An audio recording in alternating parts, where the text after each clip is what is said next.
Buenos días, bienvenidas a nuestro tema del día de hoy. Fíjense que les estoy grabando la clase porque no sé todavía, ¿verdad? Pero por si mañana no puedo estar por razones que no les podría decir si van a pasar o no hoy, entonces anticipándome a que no pudiera estar el día de mañana, estoy grabando la clase. Así es que se las voy a compartir y si no pasa nada, pues ya mañana estaré presencial, pero de lo contrario, ya está grabada por cualquier cosa que pase hoy. Hoy nos toca trabajar la sesión 13 de la restauración. Un poquito para recordar lo que hemos estado haciendo, pues estamos viendo Sagrada Escritura y hemos ido viendo paso por paso cómo se va desarrollando la historia de la salvación, cómo se van recopilando las distintas tradiciones, cosa que es muy importante tomar en cuenta esa recopilación de tradiciones y se van poniendo por escrito.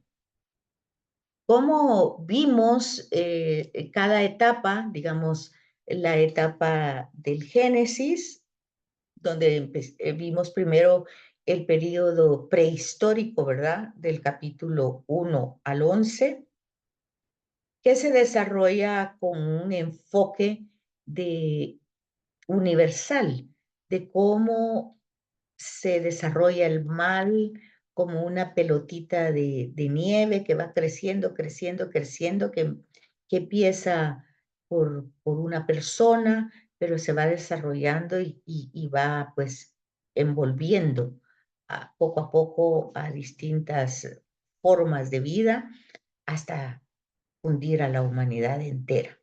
Ese es el capítulo del 1 al 11 que lo trabajamos muy cuidadosamente y que la comprensión es fijarnos cómo desde distintas formas que se pusieron por escrito, eh, se nos quiere expresar utilizando distintos géneros literarios, eh, el amor que Dios tiene al crearnos y el mal que no viene de Dios, sino que viene de las realidades humanas y de la libertad que se nos has dado, usar el mal uso de esa libertad que nos hace, pues, enredar todas las cosas y provocar un daño personal y social, ¿verdad?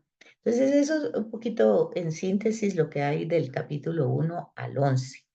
Pero luego vamos a ver desde el capítulo 12 hasta el 50, donde termina Génesis, cómo las promesas que Dios ha hecho a este hombre, Abraham, Dios sale al encuentro con él en un momento de mucha vulnerabilidad para Abraham.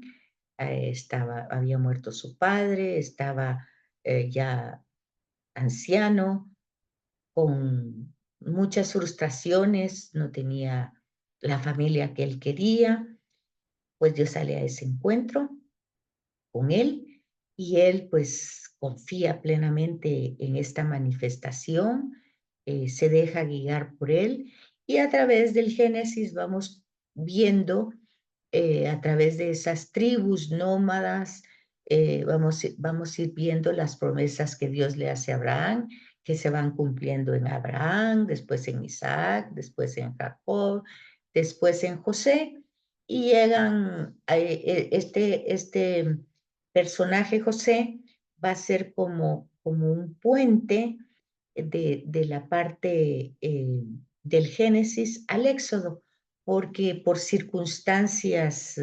históricas de hambruna, de sequía, tienen que ir a buscar comida a Egipto y ahí se quedan durante 450 años, primero viviendo muy bien y luego como esclavos.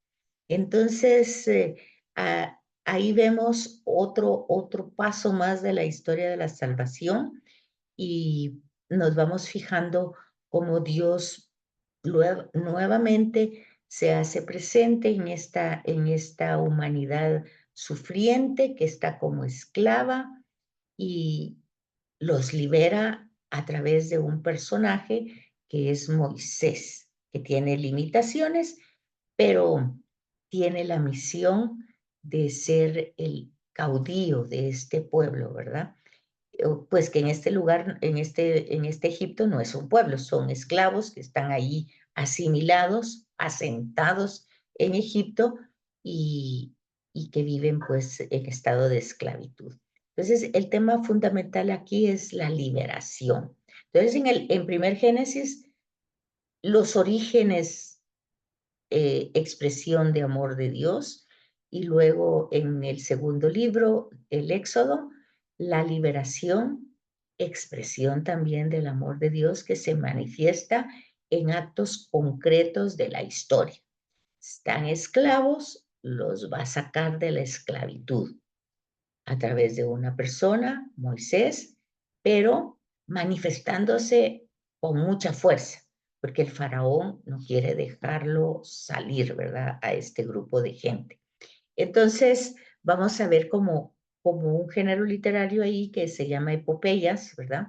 Donde son como la lucha de dos divinidades, por decir así, porque el faraón, aunque no es Dios, en aquel entonces cada emperador, cada rey de su imperio se consideraba una divinidad.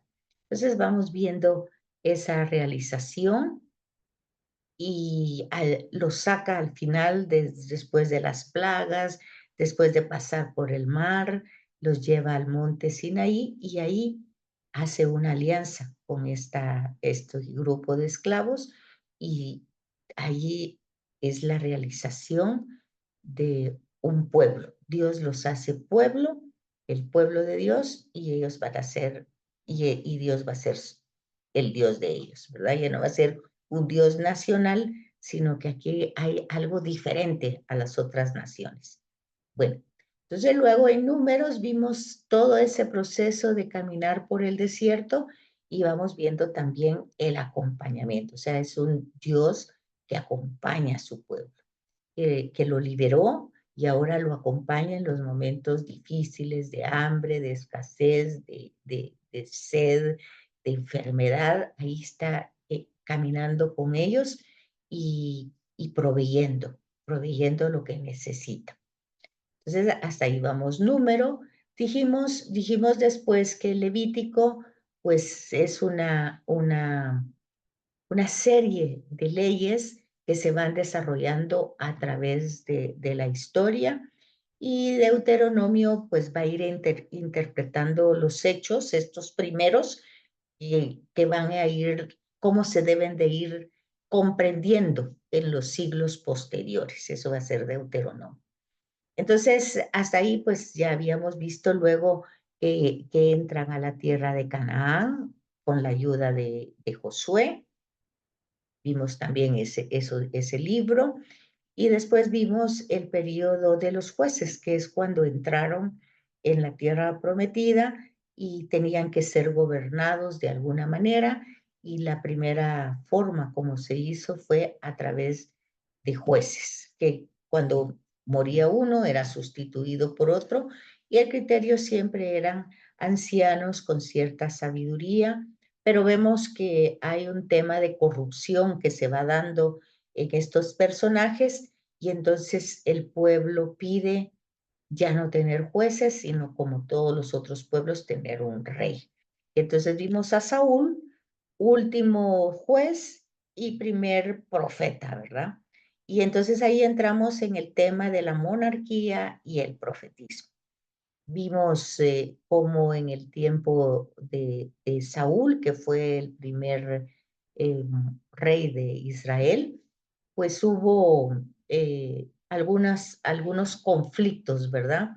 Tanto que Saúl no terminó bien con su monarquía y fue sustituido por David, quien gobernó 40 años. Durante ese periodo logró la paz porque era un guerrero que al estar peleando contra sus enemigos iba provocando la paz dentro de su territorio. Y está la Gran Muralla, paz para dentro de ellos. se desarrolló pues las artes, la escritura, es el momento donde se escriben muchos textos, pasó de la tradición oral a la escrita para recordar siempre su identidad y saber quiénes eran, de dónde venían. Luego, por estar también guerreando con los vecinos, pues adquiere más territorio y logra consolidar a las 12 tribus y le da un territorio a cada uno, o sea que el terreno de Israel se desarrolla y crece, ¿verdad?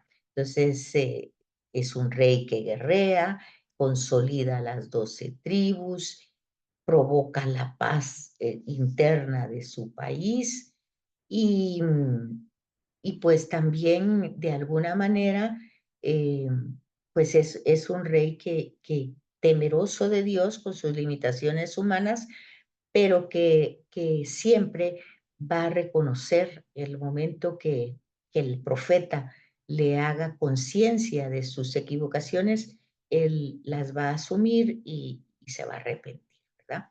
Entonces, vemos que cuando muere David, le sucede Salomón, que también desarrolla grandemente el país, pero hay un tema ahí que entra y es que hace alianza familiares con otros pueblos, ¿verdad? Con otros imperios. Familiares quiere decir que se casa con las hijas de los soberanos y obviamente va trayendo la cultura, las costumbres, la religión a Israel. Eso hace que haya un sincretismo religioso porque se va mezclando el monoteísmo con otras formas de cultura.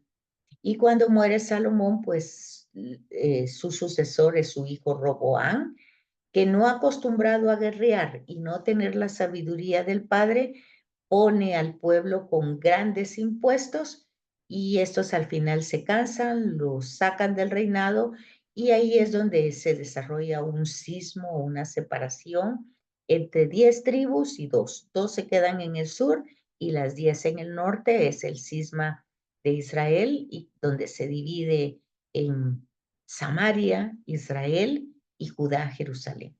Entonces, a lo largo de eso, vimos que van sucediendo reyes en el norte y en el sur, y cada uno de ellos, pues en el norte van a durar muy poco tiempo porque van a ser invadidos por imperios, ellos mismos van a tener mucha confusión y van a durar a veces 2 años, 3 años o menos.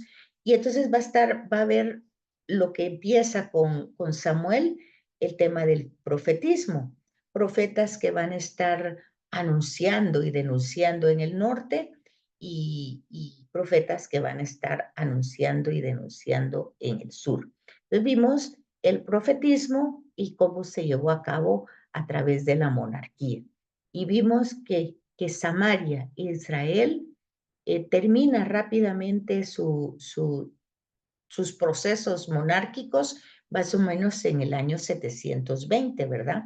Él ya es terminado totalmente, exterminado e invadido por otros imperios. Mientras que el sur, o sea, Jerusalén, Judá, continúa unos años más, hasta el 538, creo yo, donde es destruido por Babilonia. Y entonces vimos a estos profetas del norte y del sur y fuimos viendo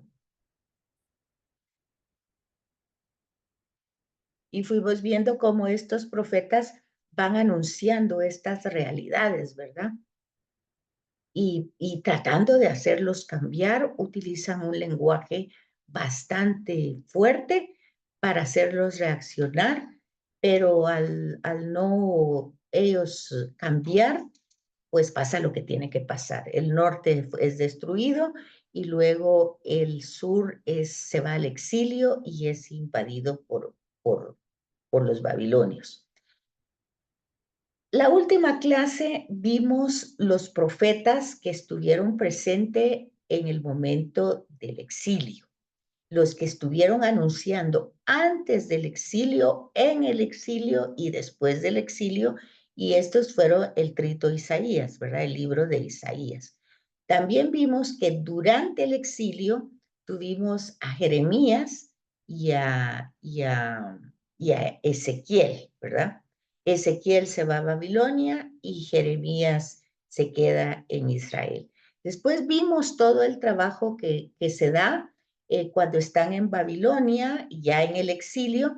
A Ezequiel le toca pues anunciarles esperanza, a proponerles, se recuerdan aquella fórmula, ¿verdad? Bueno, Dios nos prometió todo lo que hemos tenido, Dios lo prometió y lo cumplió y lo dio. Bueno, luego nosotros, por nuestras rebeliones, soberbias, alianzas con otros imperios, lo perdimos todo, todo. Perdimos la tierra, perdimos el templo, ya tenían ellos un templo, ya tenían ellos un culto, se perdió, perdieron su identidad porque se fueron como esclavos, perdieron mucho, perdieron muchas cosas que Dios las había prometido y que ellas las daban por hecho, ¿verdad? Pero se perdieron. Y entonces, pero ellos, Ezequiel les hace conciencia que se perdieron porque ellos no supieron conservar esos tesoros, esos regalos. Pero luego, Ezequiel no se queda ahí. Les dice, pero Dios ha prometido y Dios es fiel. Entonces, lo que toca ahora es aceptar esos errores, cambiar, o sea, convertirse, y luego entonces empezar una nueva vida, reconciliarse con Dios y tratar de vivir agradándolo a Él para volver a tener todo lo que Él nos ha ofrecido para siempre. Y entonces aquí es donde viene la segunda parte, ¿verdad? Que es la que nos toca hoy, ver cómo los persas, pues, logran derrocar a Babilonia y los persas no quieren a esta población en su territorio. Entonces lo regresan a su tierra, a Israel, a Palestina. Y entonces les toca ahora qué es lo que van a encontrar ellos cuando regresan. Pues todo devastado, ¿verdad? No hay templo, no hay tierra. La tierra que se quedó allí, pues fue trabajada por esclavos de su misma raza, pero todo lo que se cultivó se fue para el exterior.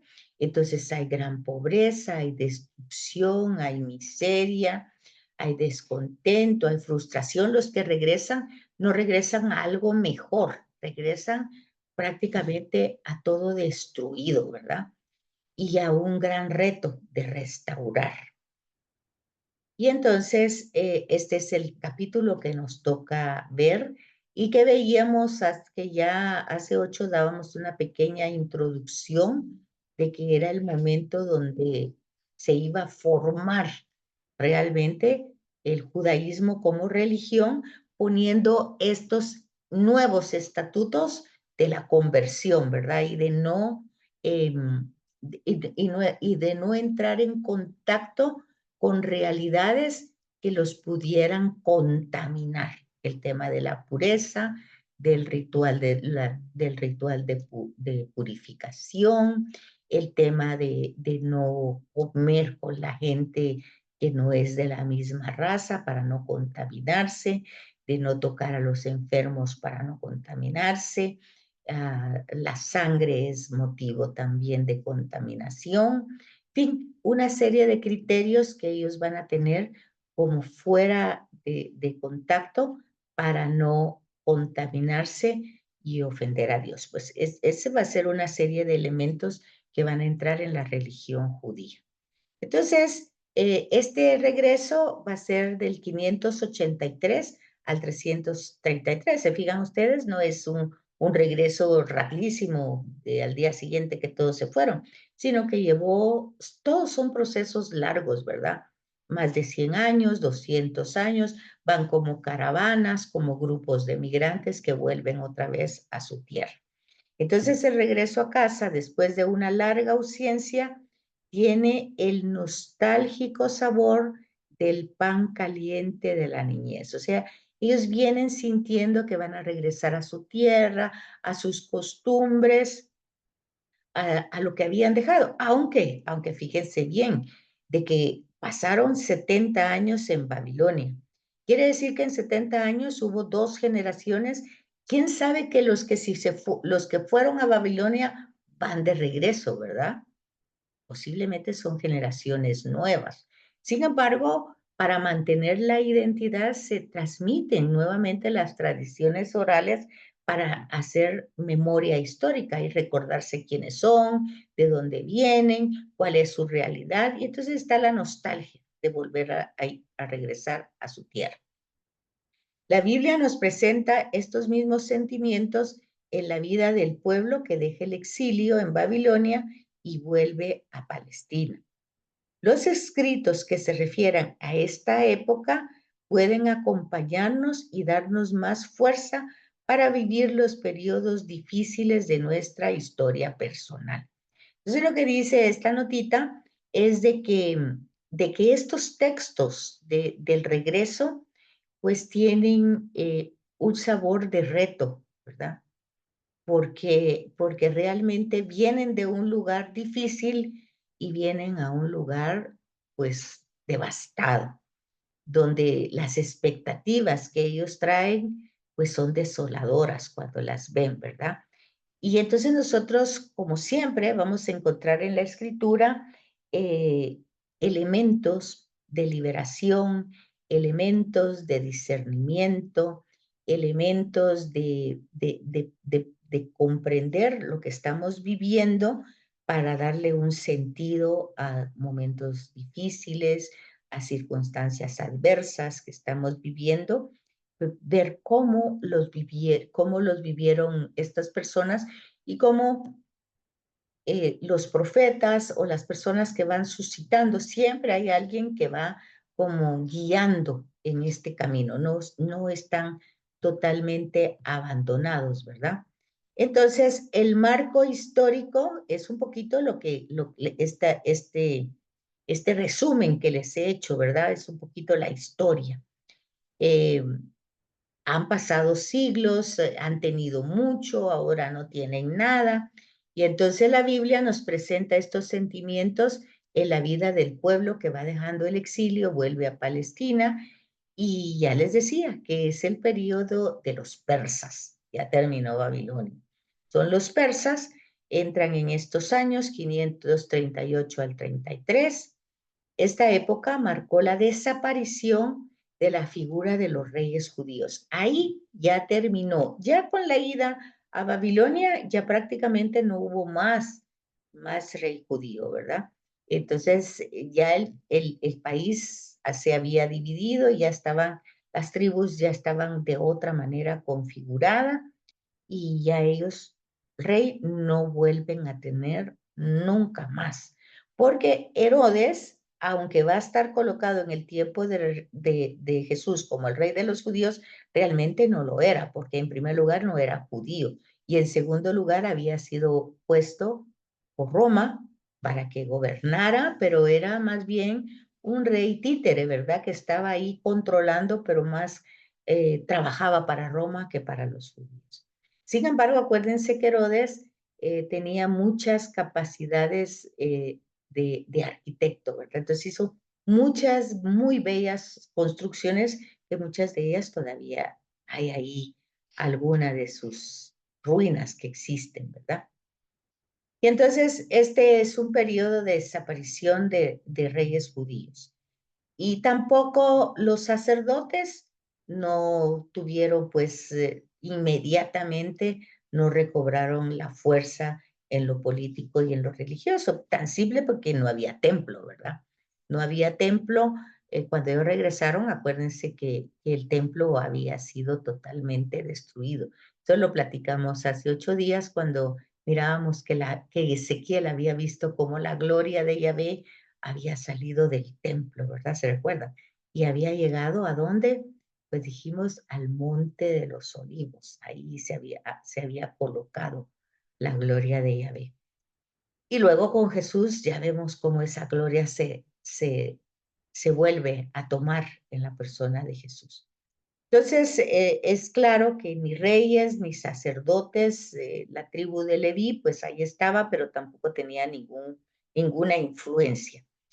Pero de alguna forma vamos a ver que esta experiencia marca, como lo decíamos hace 8 días, un momento muy importante en la historia de Israel, tan importante como la salida de Egipto.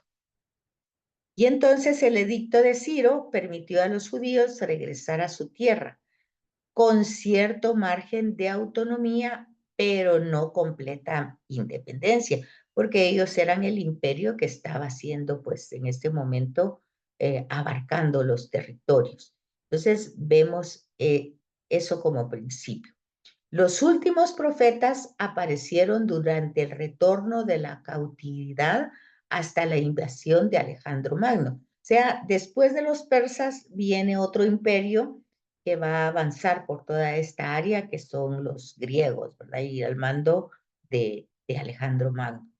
Entonces, las antiguas tradiciones históricas, jurídicas, culturales, ya habían sido puestas por escrito a lo largo de los siglos, adquieren un cuerpo definitivo en tiempos de Esdras, hacia el año 398. Bueno, ¿qué pasa? Que nosotros vamos a encontrar aquí ciertos libros que nos van a ayudar. Es el libro de Crónicas, el libro de Esdras y Nehemías, que son los que nos van a contar, Crónicas 1 y 2, nos va a contar parte, es como un sumario grande de la historia de la salvación, un poco como el resumen que yo les acabo de hacer desde el principio, pues Crónicas va a ser eso, va a ser una especie de resumen desde el principio, pero luego nos va a contar de una forma más detallada este periodo, porque es en este periodo que se está escribiendo Crónicas. Y resulta que cuando Ciro manda de vuelta a estos judíos a su territorio, pues los primeros que encabezan las primeras migraciones es Esdras y Nehemías. Y Esdras es el sacerdote, ¿verdad? Y lo primero que va es al templo.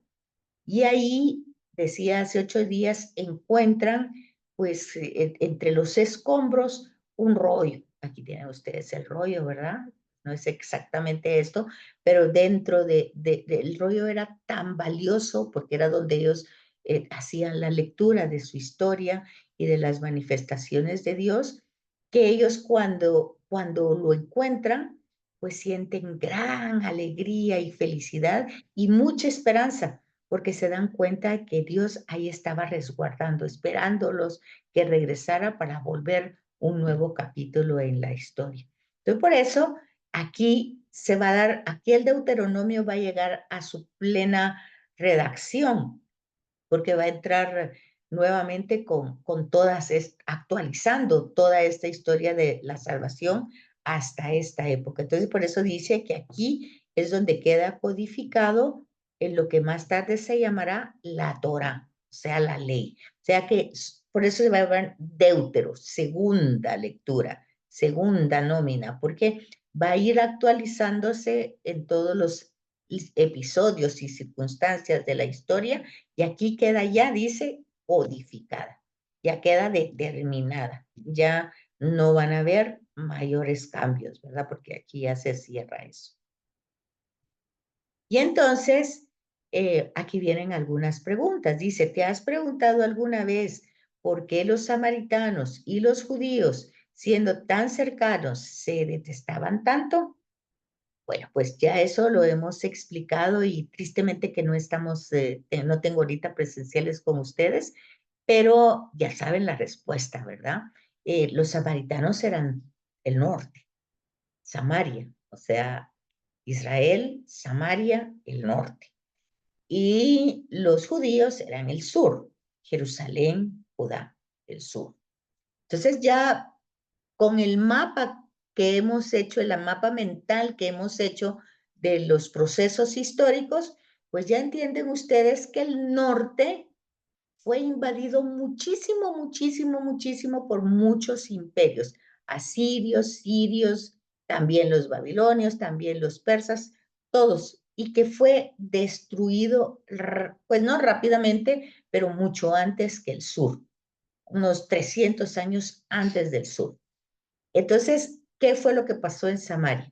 Pues hubo gran sincretismo religioso desde el principio, porque acuérdense que cuando se dividió en reino del norte y del sur en el cisma, y que Roboán queda, el hijo de Salomón, queda en el sur y Jeroboán en el norte, una de las normativas del norte, o sea, de Jeroboán, es que no fueran al templo de Jerusalén. Y entonces, ¿qué fue lo que hizo él? Pues hizo dos templos ahí en el norte, es Betel y Siquem, dos templos en el norte. Y esos templos en el norte tenían la función de adorar a Yahvé, pues, pero se fueron mezclando con las tradiciones y las culturas religiosas que venían de los invasores, ¿verdad? Y entonces ellos perdieron su identidad rápidamente, porque con tanta mezcla de tantas culturas, pues su religiosidad también iba cambiando. Y se dan cuenta que el sur, pues tardó un poco más de mantener esa tradición. Fueron al exilio, pero no estuvieron tan largo tiempo, 70 años, unas 2, 3 generaciones. Luego regresaron otra vez a su mismo lugar. Y entonces se recobró nuevamente, se recuperó por estos rollos las tradiciones antiguas y se logra escribir nuevamente el Deuteronomio viniendo desde la raíz primera. Pero entonces estos se consideraban más auténticamente dedicados a Yahvé, monoteístas, mientras que a los samaritanos o a los del norte los consideraban tan paganos como cualquier otro país. O sea, que lo que marcaba aquí la separación era la identidad.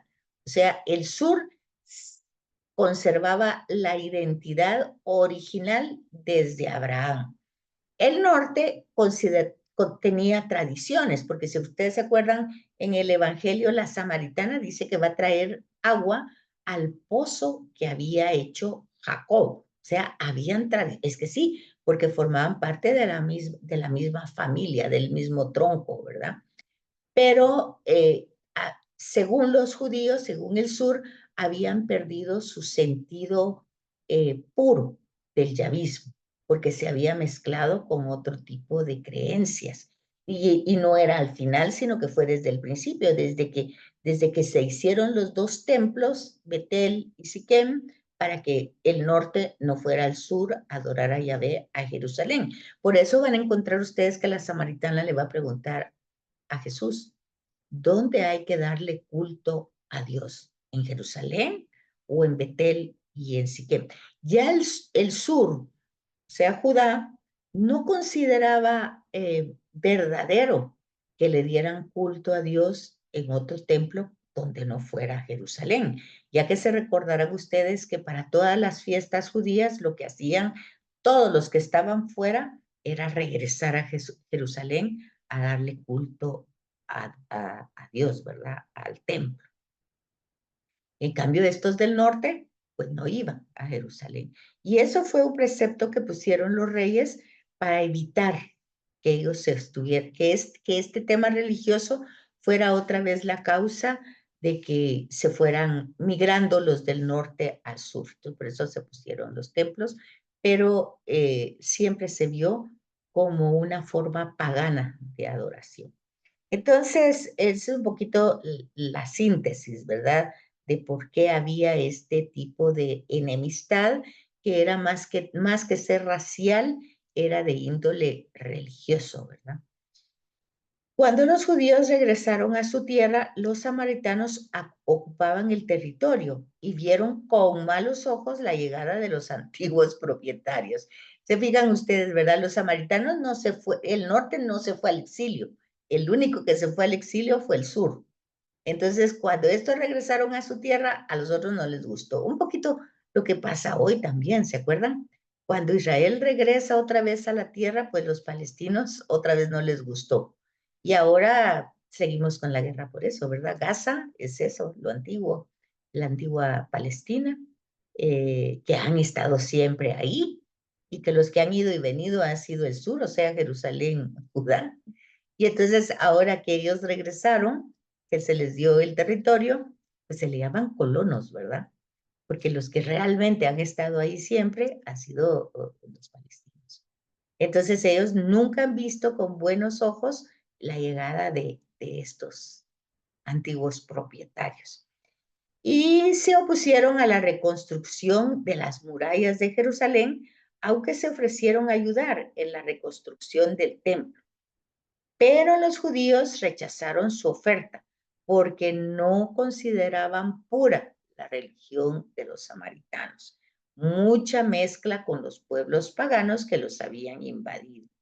A partir de este momento, judíos y samaritanos son pueblos con mentalidades y cultos diferentes. Entonces, aquí tenemos una de las bases de varios temas del Evangelio, ¿verdad? Uno, el buen samaritano.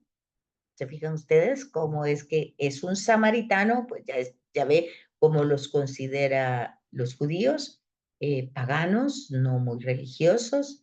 Sin embargo, cuando Jesús lo pone de ejemplo de fraternidad y de solidaridad, o sea que no ve por qué sean enemigos, porque ven a un herido en el camino, pasa un levítico, o sea, de la tribu de Leví, y pasa un sacerdote que servía en el templo, los dos servían en el templo, y los dos le dan prioridad a lo que dijimos anteriormente, al rito de purificación.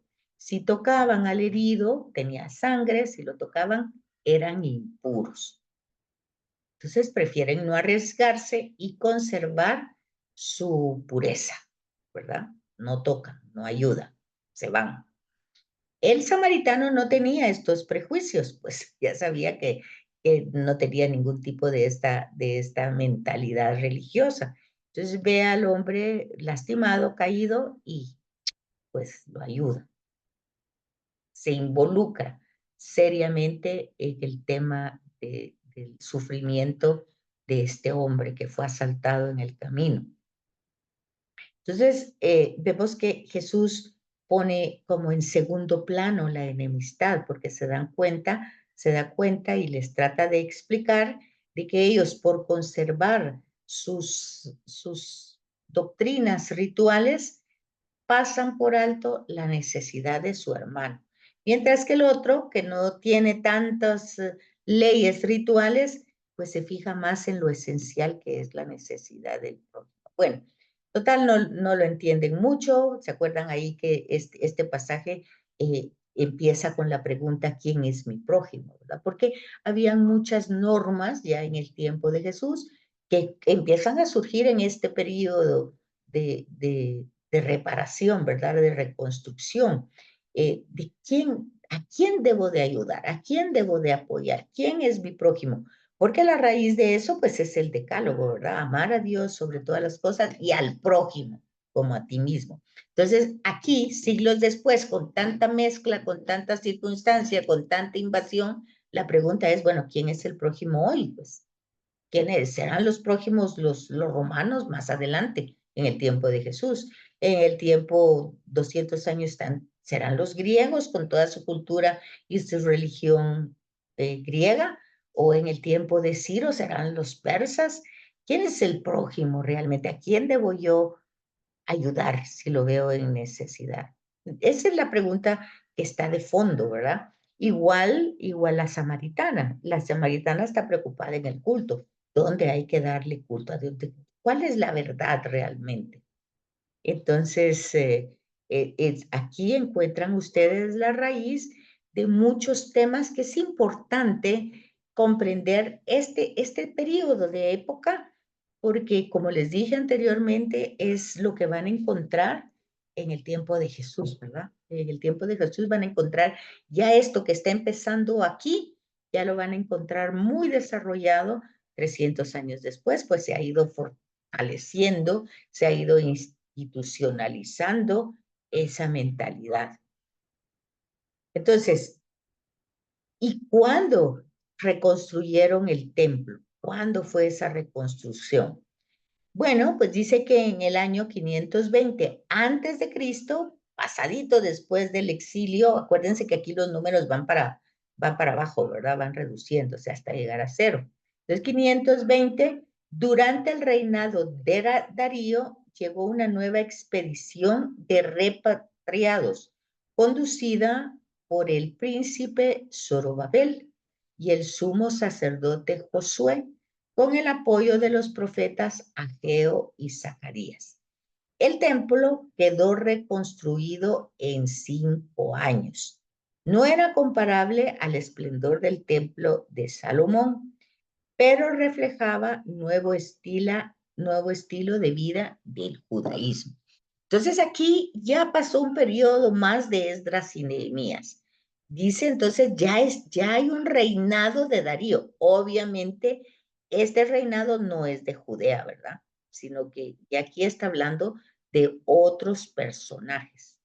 Josué, ya está hablando de un profeta, Ageo y Zacarías, o sea que el profetismo todavía se va desarrollando, aunque la monarquía ya ha desaparecido.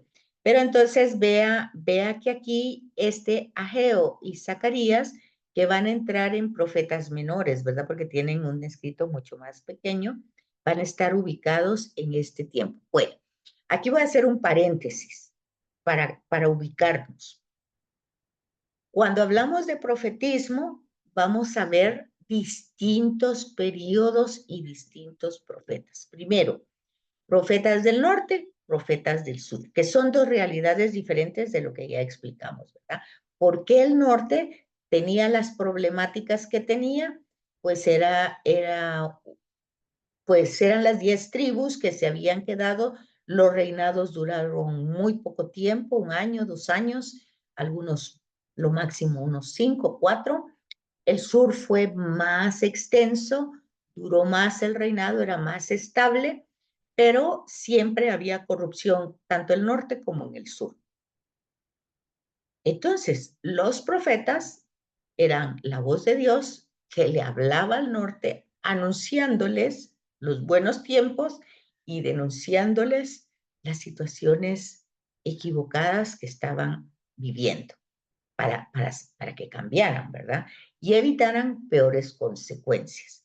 El norte nunca hizo caso al no hacer alianzas con otros imperios y fue arrasada totalmente, ¿verdad? El sur, pues ya vieron ustedes, tenía su propio problemática, tuvieron más estable los reinos, pero igual se mantuvo la corrupción, hubo profetas que hablaron en su momento, y en este momento todavía no estamos en el momento del exilio, sino estamos antes, ¿verdad? Están como leyendo todos los acontecimientos históricos y los están discerniendo y les están dando al pueblo pues el mensaje para que cambien y eviten las consecuencias mayores. Bueno, entonces tenemos esos profetas que están anunciando y denunciando. Luego entramos ya en los momentos críticos, sobre todo del sur, porque el norte ya desapareció. El norte ya tuvo su momento y ya terminó. Pero ahora el sur. Entonces, en este momento del sur, pues ubicamos al trito Isaías, Jeremías, a Ezequiel, concretamente en este momento del exilio, antes del exilio, en el exilio y después del exilio. Ahora, en este otro momento, este es otro momento de la historia, entonces la restauración, entonces en este otro momento encontramos a otros profetas, Ageo y Zacarías. Entonces, cuando nosotros leamos en la Biblia algún profeta, ya saben ustedes, tenemos que empezar con la introducción del libro. En esa introducción tenemos que ver su contexto histórico para ubicar el lenguaje del profeta, el mensaje del profeta dirigido a las circunstancias que está viviendo el pueblo. Si no encontramos el contexto histórico, no podemos dar la interpretación que suscitó ese mensaje en ese momento y que nos llega ahora de forma escrita, ¿verdad? Que en su momento se transmitió en forma oral. Entonces, nosotros tenemos que ubicar el texto del profeta en el contexto histórico, o sea, la situación que están viviendo. Eso es sumamente importante, sobre todo en los libros, en todos los libros es importante, pero sobre todo en los profetas, porque están transmitiendo un mensaje. Es lo mismo que pasa con las cartas de Pablo. Yo tengo que entender la problemática de la comunidad para entender por qué Pablo está diciendo lo que está diciendo. Entonces, no se trata solamente de transmitir órdenes, leyes o doctrinas, sino que entender por qué se está transmitiendo lo que se está transmitiendo, ya sea en el caso de Pablo, por qué está escribiendo esa carta, cuál es el mensaje de esa carta y por qué da esa doctrina en esa carta a esa comunidad. Y en los profetas es algo parecido. ¿Qué circunstancias están viviendo? ¿Qué momentos? ¿Qué sufrimientos? ¿Qué dolores? ¿Qué confusiones? ¿Y cómo el profeta está iluminando esa realidad, anunciando y denunciando la situación? Entonces, vemos que aquí entran entonces estos personajes, ¿verdad? Ageo y Zacarías en un periodo diferente. Entonces, no nos va a extrañar encontrar un lenguaje distinto, ¿verdad?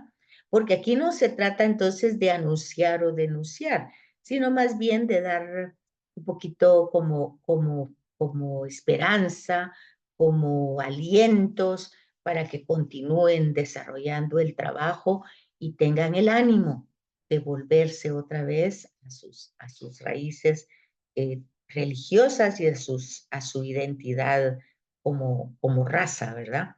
Entonces es importante eso, captarlo. Entonces aquí tenemos este segundo templo, pero ya este templo no es el que vemos con Ageo y Zacarías que dice ahí, ¿verdad? Este ya es el que ha reconstruido Herodes, porque dice aquí que maqueta del segundo templo de Jerusalén destruido por el emperador romano Tito en el año 70. Entonces, este es el que empezó a trabajar Esdras y Nehemías, pero que luego, ya en la anterior, vemos, ¿verdad? Un momentito, vemos aquí que, que en esta nueva expedición, otra gente que llegó, primero llegó Esdras, Nehemías, todo, encontraron todo devastado, luego llegó una nueva expedición de repatriados, ya no iba conducida por Esdras y Nehemías, sino que iba conducida por Zorobabel y el sumo sacerdote Josué. Y entonces aquí venían con el apoyo del profeta Ageo y Zacarías. O sea que este profeta Ageo y Zacarías ya entendemos que estaban en el exilio, ¿verdad? Y vienen repatriados para Palestina. Y entonces continúan el templo. Lo que no había terminado Esdras y Nehemías, lo terminan ellos en 5 años. Y entonces tenemos esto, que no es lo que ellos terminaron. Herodes, con lo que ellos habían terminado, hace toda esta explanada del templo. Todo esto no existía, pues había una parte como esta, en una forma más sencilla, pero Herodes, como es así, fue un gran arquitecto y un visionario en relación a las construcciones, pues hace esta obra grande, con dos intenciones. Uno, como ya les dije, él no era judío, ¿verdad? Sino que estaba reinando en el territorio judío, pero era un rey puesto por los romanos y pertenecía a la dinastía de los helénicos, o sea, de los macabeos y todos estos. Entonces, él estaba como a disposición de Roma, pero era un político sagaz que quería quedar bien con Roma y quería quedar bien con los judíos, ¿verdad? Y entonces una manera de quedar bien con los judíos es reconstruirles el templo. Y entonces lo que ya existía, pues lo fue desarrollando, transformando, haciendo una arquitectura muy bella. Y pues es lo que encuentra Jesús en este tiempo y fue destruido en el año 70 por los romanos, ¿verdad? En el año 70 todo fue destruido, casi lo mismo que había pasado cuando fueron al exilio en Babilonia. Entonces dice que el segundo templo refleja el espíritu de un nuevo estilo de vida para el pueblo judío. Y aquí entra el judaísmo, ya como religión establecida. Importaba más la nueva visión de las cosas que el edificio. Entonces hoy ellos tenían una nueva mirada, una nueva, podría decirse teología, una nueva reflexión religiosa, ¿verdad? Donde para ellos lo ritual tenía más fuerza que cualquier otra cosa, ¿verdad? Porque Dios no necesita de cosas, de nada, sino más bien de agradarlo. Entonces ellos consideraban que si de afuera se iban a contaminar por oír, por ver, por tocar, pues el agua limpia todo, purifica todo. Entonces utilizaban todos estos ritos para mantenerse puros, porque estaban convencidos que por falta de esa pureza habían perdido todo. Entonces aquí entran los dos personajes claves de este periodo de reconstrucción. El judío Nehemías, enviado a Jerusalén como funcionario del rey persa Artajerjes I. Entonces, Ciro es el que les da la vuelta, el regreso, el permiso de que se repatrien, pero luego está este rey persa Artajerjes I. En este momento los judíos dependían localmente de Samaria. ¿Por qué? Porque eran los que se habían quedado, ¿verdad? Y ellos habían, pues, abarcado más territorio. Pero con la llegada de Nehemías pudieron reconstruir la muralla de Jerusalén. O sea, antes de empezar el templo, empezaron a ver ustedes, a ver la reconstrucción. ¿Por qué las murallas en los países? Pues eran los que evitaban que entraran de todas maneras se les entraban los invasores. Ya vieron ustedes que todos los imperios que entraron por ahí. Pero bueno, por lo menos les hacía más difícil la entrada, ¿verdad? Con esas murallas. Y esas murallas se fijan que tienen distintas puertas, una al norte, una al sur, que sobre todo en Ezequiel vamos a encontrar cuando él habla del templo, cómo son las entradas, no solo de la muralla, sino también del templo. Entonces, empieza con este judío Nehemías, ¿verdad? Que regresa. Y en el año 398, Esdras. Esdras es un escriba. Y entonces recibe de Artajerjes II el encargo de organizar la región. La legislación del Pentateuco fue aprobada por este rey como la ley del Estado y esta aprobación oficial y su implantación rigurosa construyó el nacimiento histórico del judaísmo. Ah, ya esto lo hemos ido repitiendo desde el exilio, ¿verdad? Cómo se empiezan a formar las bases de la religión judía, que nosotros conocemos como judaísmo. Y nosotros siempre hemos pensado que el judaísmo viene desde Abraham, ¿verdad? Porque son las figuras que ellos van a seguir pues utilizando, pero como parte de su identidad, ¿verdad? Fíjense que hasta ellos mismos tienen una evolución en su formación religiosa y saben dónde está su identidad y saben dónde están los movimientos de inflexión que se han dado en la historia y que han dado un giro en su religión, en su expresión de fe. Porque ustedes saben que la fe se expresa y se expresa en el culto. Nosotros lo hacemos en nuestro culto que se llama liturgia, ¿verdad? Nosotros así expresamos la fe. Entonces, igual aquí. Aquí, Esdras conocedor de la escritura. ¿Por qué? Porque es un escriba, es un oficio. A él le tocaba ir transcribiendo los textos que se arruinaban, los iba transcribiendo a otro nuevo, a otro material nuevo, donde se pudiera leer, ¿verdad? Obviamente conoce más la escritura porque pues ese es su oficio, su trabajo es estar escribiendo. Y entonces él recibe el encargo de organizar la región. Ya dijimos que la región estaba organizada, o no, si no organizada, estaba pues poseída, digamos así, por los samaritanos. Y entonces, toda esta legislación del Pentateuco, todas las leyes que salen en Levíticos, porque ahí está la legislación, en Éxodo solo vamos a encontrar el decálogo. Vamos a encontrar algunos códigos que van a hablar de leyes de cómo ha de construirse un templo, de cómo ha de hacerse un culto, pero eso va a estar más desarrollado en Levíticos. Entonces, fíjense lo que está diciendo esta parte. Dice, fíjense bien, la legislación del Pentateuco, o sea, las leyes del Levítico que está en el libro Pentateuco, o sea, en la Torá, fue aprobada por este rey como, ¿por qué rey? Por Artajerjes. ¿Quién es él? Es un persa, ¿verdad? Es un rey persa. Y entonces, como ley del Estado, y está aprobado oficial, y esta aprobación oficial y su implantación rigurosa constituyó el nacimiento histórico del judaísmo.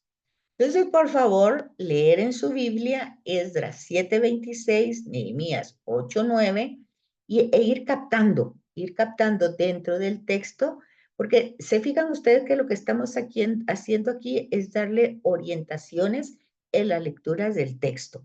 Pero esto no se tiene que quedar solo como ideas intelectuales. Esto tiene que servirles cuando ustedes entran al texto y darse cuenta del lenguaje, de por qué se vuelve a repetir, porque eso lo encontramos en la celebración eucarística, cuando estamos encontrando, por ejemplo, batallas de algún rey, destrucciones de algún rey, pero nosotros, por eso estamos entendiendo y estudiando esta historia de la salvación y estos momentos de la historia para ir dándonos cuenta de los cambios.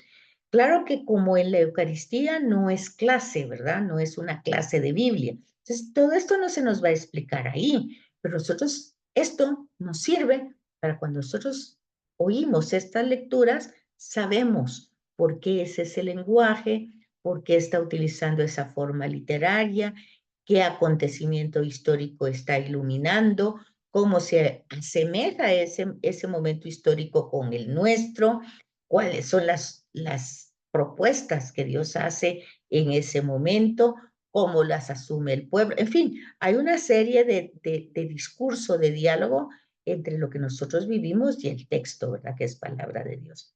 Entonces Esdras y Nehemías proclamaron solemne y públicamente la ley y pidieron su aceptación al pueblo. Entonces, es leer el capítulo 8 desde el 1 al 18 y a partir de este momento las 4 tradiciones del Pentateuco. ¿Cuáles son las 4 tradiciones del Pentateuco?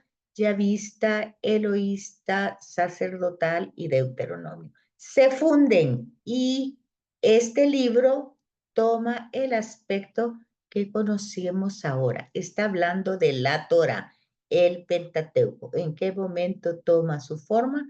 En este año, bajo esta influencia persa, y esto es lo que sucede en los libros, sobre todo de Levíticos y Deuteronomio.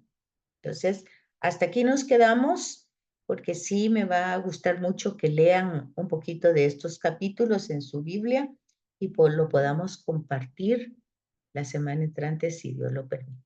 Así es que tengan un feliz fin de semana y que estén bien. Cuídense mucho.